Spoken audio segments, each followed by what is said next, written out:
Welcome to Blueprints for Brilliance Coaching Insights, a podcast by coaches for coaches. Our guests share their hard-won wisdom to help you grow your coaching business and create a life of success. So get ready to unlock the blueprints to your success. Welcome, everyone, to our newest episode. I am thrilled to introduce you to Dale Valor. He is a dating coach. Company is Modern Success. So we're going to have a lot of fun learning more about you today, I think, Dale. Welcome to the show. I really appreciate this. I love coming on these platforms because there's so many people that are just in their bubble that they don't really see like all these different lanes that could be available to them if it's something that they need. If it's not something that they need, then I'm here to entertain. But outside of that, if it is something that you need, that you struggled in dating or relationships or whatever the case might be, hey, there's lanes available for you. It's not just, I guess I just figured it out on my own. There's resources there available to you, and I'm providing those resources. So wonderful. Yeah. That's great. So tell us a little bit about how and why you became a relationship coach. The thing is that I know for me, I struggled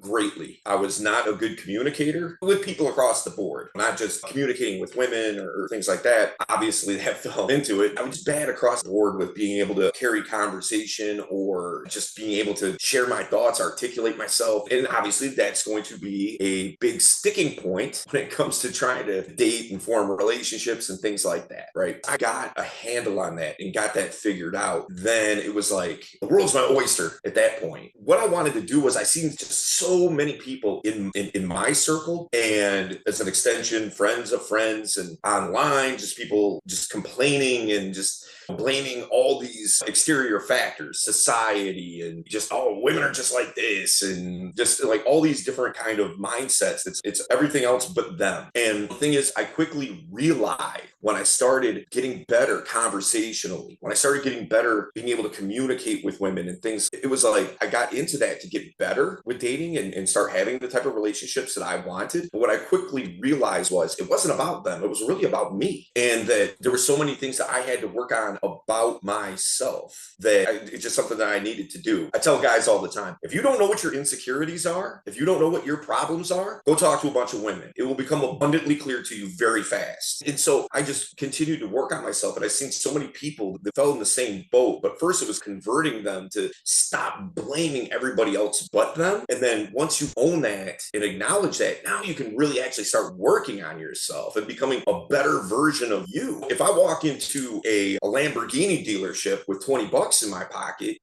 I could say I want those Lamborghinis all I want, but I'm not going to walk out of there with one, right? I have to go make the money that it's going to provide me the means to be able to get that Lamborghini. I have to level my game up to get what it is that I want. Why would the individual feel entitled to have a great relationship when they don't even have a good relationship with themselves? I saw a lot of people in my circle that really struggled with this. And so I was a part of a coaching group in Detroit that was local to me. And we had taken a group trip to Thailand. All right. And so there was about, I don't know, maybe a dozen of us that went. And I was the oldest guy there. And in some instances, 20 years older than some of these guys. So I became the de facto big brother, cool uncle, if you will, whatever. And they're just coming at me with advice. Just like, hey, what should I do in this situation? Hey, we're over here at this club. How should I approach and start talking to these women that are here? Things like that. And I'm like, okay, let's do this. Everything I was doing was just land. And so on my 23-hour flight home, I had a lot of time to contemplate. And I was like, I think I might be able to do this for real, like professionally. And so that's what started everything for me. And then I'll keep it really brief, but I started my own company right before COVID hit, and it started to really take off. Nobody had anything to do but sit and watch their phones. My stuff started to take off. And then the company I'm with now, Modern Success, they were one of my competitors, but was doing it at a bigger scale. And they stepped in and was like, you should really come with us. And I was like, all right. Because they were doing everything that I was doing, but better. And the things I wanted to do, they were already doing. So I was like, it just makes more sense. So I'm one of the coaches there now. And I specifically inside of the dating space coach mindsets, reducing anxiety, building confidence, things of that sort. Yeah, I think it has so much to do with your inner game, with what your mind is saying, because I think when you feel confident, you walk confidently, you stand confidently, you have a presence, you have an energy around you. And when you don't, you have an energy around you as well, but it's a very different kind of energy. 100%. Your physiology is going to show through. You often hear the expression, right? Fake it till you make it. I agree to that. I agree with that to an extent. Okay.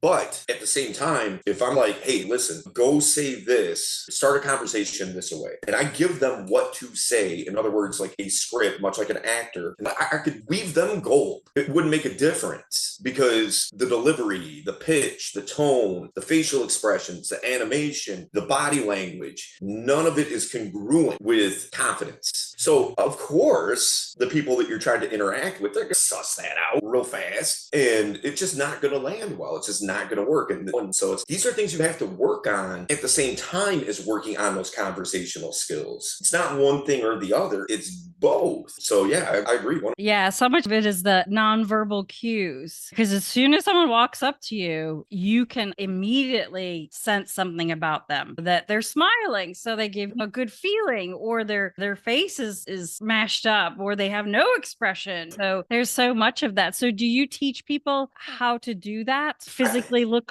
sincere? Yeah, 100. Firstly, like first step there is look like you have self-respect for yourself, which I guess self-respect for yourself, I guess that goes without saying. But if you don't show that you have self-respect by presenting yourself, that's going to be the first sign that this isn't somebody really worth engaging with. Because if I tell people like this, you can have the best looking guy in the world, all right? But if he's wearing a big, way oversized t-shirt, it's got a million grease stains on it, and he's wearing some ripped up jeans that just are dirty and dingy and just beat up sneakers and things like that, nobody wants to talk to that best looking guy in the world. But if you look presentable, you look like you take care of yourself, you groom yourself well. Trust me, before I knew I was coming on here, I knew this camera was going to be on. Like, let me shave and because I wanted to look presentable. Let me go grab a shirt with a collar, and because I could have came on here in my pajamas, I could have, but I wanted to look presentable so as that it transcends to you as an extension, your audience, right? So that's the first thing. The second thing is I tell guys, tap into your inner Italian. Now, I'm not Italian, right? But when you think of that Italian kind of stereotype, if you will, of being very gregarious, being very touchy-feely, not a weird, creepy way, but embracing, in other words, being animated, talking with your hands, talking with conviction and passion when it makes sense to, things like that, it makes a world of difference. I'm sure you've heard this. It's not what you say, it's how you say it. And if you're saying it in a way that just isn't congruent with the words coming out of your mouth,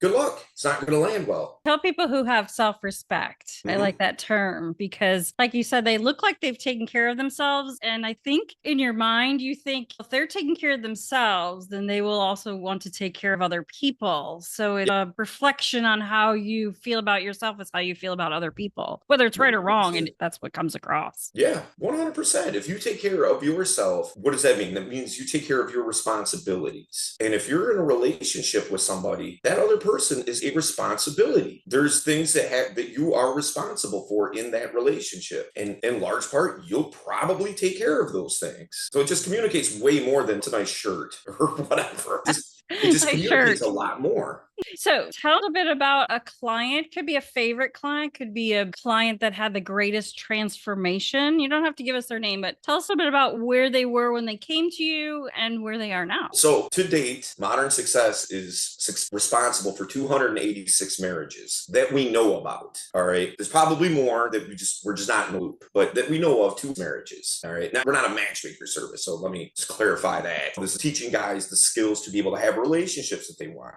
As an extension, if they want to get married and that girl wants to get married, okay, cool. Invite me to the wedding. I'll be your best man. I give good speeches at that kind of thing. So just excellent out there. I had a student who, now this guy, his main sticking point issue was just not only not being able to communicate himself well, but just feeling just so unconfident and so unworthy of attention or validation and obviously a relationship relationship or anything like that. And he had a big crush on this girl, and she just decimated this dude. And it was like, enough's enough. I gotta get this figured out. And so when he came to me, it was a thing of, he just wanted the social skills just to be able, and that's what most guys come for, is they're like, I just want to be able to get dates. What they don't realize is that there's a lot of inner work that needs to happen as well. And so when he came to me, that's really what he wanted. He wanted some clever lines to say and some fun things, how to plan a date. And this, dude, none of that. Planning a date doesn't matter. Not yet. There's all these underlying issues with your confidence, with your assertiveness, with being able to set boundaries, with all these very fundamental things that people a lot of times just don't even consider. And so he was a little disheartened at first. Like, he just wanted to get out there and have me show him what to do and what to say and all that kind of thing. And there was some of that. I did do that to some degree. But bottom line is, once we really tapped into him knowing what his own personal worth is, now the sky's the limit. Because I tell people like this all the time. A man that knows who he is and knows what he wants is a dangerous man. Unfortunately, most men don't know either. So I also like to say, every guy on planet Earth will tell you that they can get women and fight. And they can't do that. He got that squared away where he really knew who he was and what he brought to the table intrinsically, the intrinsic value that he embodies, that he holds. It's like having an open checkbook, or better yet, like a scratch-off lottery ticket. If you go to the gas station and you buy a scratch-off for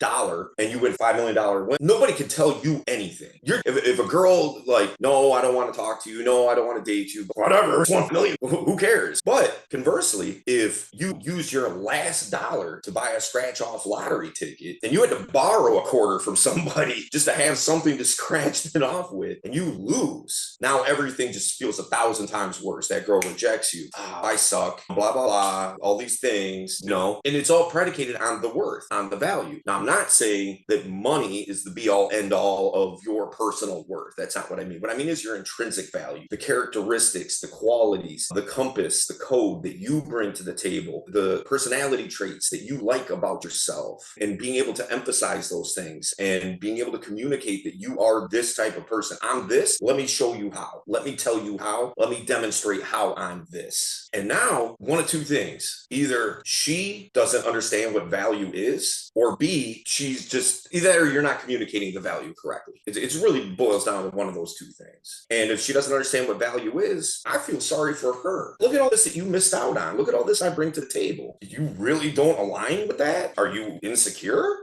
And so once he got a handle on understanding that personal value, that intrinsic value that he actually embodies and has, now coupling that with the communication skills to be able to demonstrate these things and show these, not in a braggy way, but in a sincere, authentic, genuine way that she can get it, understand, and be like, that's somebody that I really need to know. Who started off not even being able to like look at a person when they're talking to him, just shoegazing. Now that guy's a public speaker. He runs a real estate team. He couldn't sell real estate. He couldn't sell nothing. But now he sells however many millions of dollars a year in real estate. He's married now, he would tell you, a perfect relationship with his wife, somebody of his choosing, not just fell into his lap, or it was the type of woman and the type of relationship that he wanted to have for a marriage, to have children with and things like that. And so that it all comes back to that relationship that you have with yourself. He didn't have one, or I guess he did, but it was just terrible. So once you got a handle on that, now everything starts to fall. We're not always taught how to communicate properly. A lot of people get that from your family, from your friends, but there's a lot of peer pressure and that type of thing growing up. And I think for some people, their personality, maybe something happened to them that made them feel bad, and they just carry that with them. So I would think there's probably a lot of knots you've got to untie a little bit. It comes down to two different components, and sometimes those two things are tied together. There's ego and there's trauma. And a lot of times what happens is, as silly as this is, a very common thing where, say for instance, somebody goes to the gym, right? I'm gonna bulk up, I'm gonna get big, I'm gonna get in perfect shape and things like that. But they don't ask for help. They're not lifting correctly. They end up hurting themselves and things like that because they don't want to look inferior. They don't want to look like they need help. And that's what holds a lot of guys back from even working with somebody like myself is if I actually ask for help with dating, what does that really say about me? And then their conclusion is that makes them look like a loser, or that makes them look like inferior. And I'm like, no, that makes it look like a guy who's trying to figure it out to get what it is that he wants. And that's, man, that's what you should do. Yeah. However, by whatever means, get it figured out. If it's with me or somebody else, fine. But at the end of the day, get the help that you're looking for. Don't be that guy from the 1950s or they can't find where it is that he's looking for and refuses to stop at the gas station to ask for directions. Don't be that guy. Be the guy who raises their hand and it says, I need help with this, because all those issues are going to persist, and what you resist persists. And so if you don't get that help, all right, you're just going to muddle around in all the negativity and all the things that are affecting you and bothering you. You're just going to own it. And sometimes it's breaking that trauma to be able to get through to that, because sometimes, and by no means am I trying to say that just get it together. Come on, man. I'm not saying that. But what I am saying is that a lot of times the trauma, unfortunately, becomes our own security blanket. It gives us an excuse to not take the necessary action steps that we need to take as people because we have an out. That over there is uncomfortable. Me going to go approach that group of women sitting there at that table at the bar, that's uncomfortable for me. I have trauma, so I can't do it now. And it's no, yes, you had trauma in your life, but that doesn't excuse you from taking the action steps for you to get to where it is that you have to go. The trauma, I think of it like a helium balloon, right? You're walking around with this balloon, and the actual event, whatever that event is that happened in your life, that's the balloon. The real trauma is you carrying it around everywhere with you all the time and use it. If I let this go, at least I understand this. The devil I know is better than the devil I don't. So I'm just going to hang on to this thing, when you really just need to cut the cord so that you can move on with your life instead of using that as your own personal out. And I know that sounds like almost, I don't know, I'm looking for unsympathetic or something like that. I have great empathy and a lot of sympathy for people who have dealt with very significant things in their life and had these experiences happen. But let's get a handle on it. Mm-hmm. Let's get it figured out so you can move past that, as opposed to you're just going to relive this event your entire life and have the power to dictate your future. No, thank you. So you have a website that I'm going to give out to our listeners called Free Gift from Dale.com. Love that. Nice and easy to remember. Yeah. Some tips and things on it. Yeah, it has intrinsic values that my student had. So I have an exercise on there that can help you. Really what it does is it lets you understand and realize what those intrinsic values that you embody are. A lot of times people are like, they define themselves in one way. I'm funny guy. I'm serious guy. Or whatever type of guy you are. And by the way, I will say my audience is mainly men, but this transcends this particular exercise to women. So it's not just for guys. But the thing is that you may be funny guy sometimes. You're not 24 hours a day. You're not funny guy. I promise you. At the funeral, you're not funny guy. When you're sleeping, you're not funny guy. So that's what I'm driving at here, is having a much deeper understanding of who you are as an individual instead of just that knee-jerk type of whatever box that you put yourself in. That box goes way deeper than you think. And so understand that really helps you get a gauge on who you are as an individual. And everything in your life should be really built off of that. So that's an exercise that's there. Can people reach out to you from that page as well? Yeah, excellent. But even if they don't, I'm easy to find. If you Google Dale Valor, I'm all over the place. So I'm really easy to find. Excellent. Okay. One last question. If you could provide the world one tip to make it a better place, what would that be? I would say really my book, Inner Game. All right. The subtext to it is how to fix your dating life by fixing the relationship that you have with you. There's no downside to having a better relationship with yourself. Even if you're like, hey, listen, this all sounds great, Dale, but I've been married 25 years. This is dating. Okay. So you don't think that you need to work on yourself? Is that what I'm understanding here? So what I'm driving at here is, regardless, whether it's professional, whether it's in relationships, whether it's in dating, whether it's whatever, friends and family, you coming as being the best version of you is only going to help not only you, but the people around you. The old adage, you show me your 5 friends and I'll show you who you are. And look, you're just going to be a better person for the people that you care about in your life. But if the relationship with you suffers, so will all the other relationships by extension.